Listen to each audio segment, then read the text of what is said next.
Depuis leur lune de miel en juillet 2011 jusqu'à aujourd'hui, les princes monégasques ont entretenu entre eux une relation très distante, accentuée par les chambres individuelles qu'ils possèdent au palais.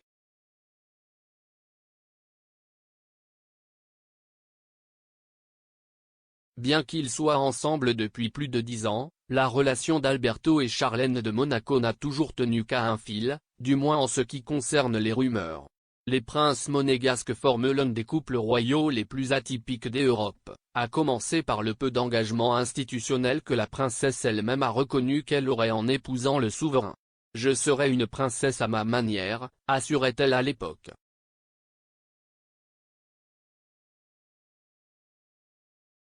Depuis leur mariage, Charlène mène une vie des plus libres si on la compare aux autres princesses ou reines consorts du monde. Dédiée aux enjeux qui la préoccupent le plus, le sport et les causes sociales, à la tête de la Fondation Princesse Charlène de Monaco, créée en 2012, son agenda a toujours été marqué par des rendez-vous solidaires et, à de rares occasions, par les quelques engagements avec la principauté à laquelle son propre mari l'a expressément invité à se rendre, le bal de la Croix-Rouge, les festivités de la Sainte Dévote et la fête nationale de Monaco.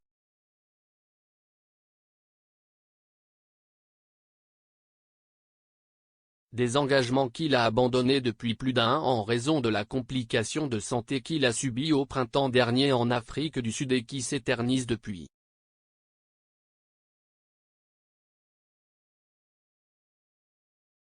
Conséquence de son absence de la principauté, les rumeurs d'une crise de son mariage n'ont fait que s'amplifier.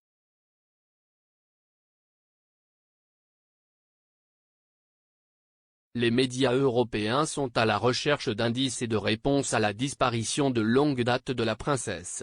CST Le médium suédois Alom Kungali qui a relancé cette semaine les conjectures d'une grande crise entre Charlène et Alberto en se souvenant de toutes les fois où le couple a secrètement dormi dans des chambres séparées.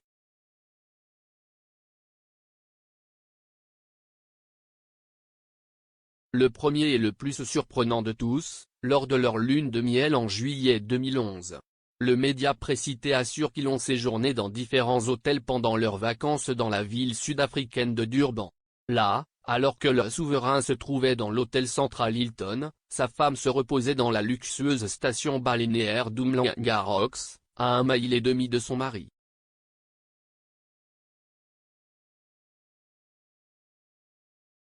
Malgré cela, Alberto de Monaco tient parole. « Je vais probablement devoir le répéter plusieurs fois, la santé de ma femme n'a rien à voir avec notre relation », a-t-il récemment assuré au magazine People, essayant d'empêcher les rumeurs de grossir. Certaines affirmations que l'on espère vraies, en attendant toujours le retour de Charlène en principauté.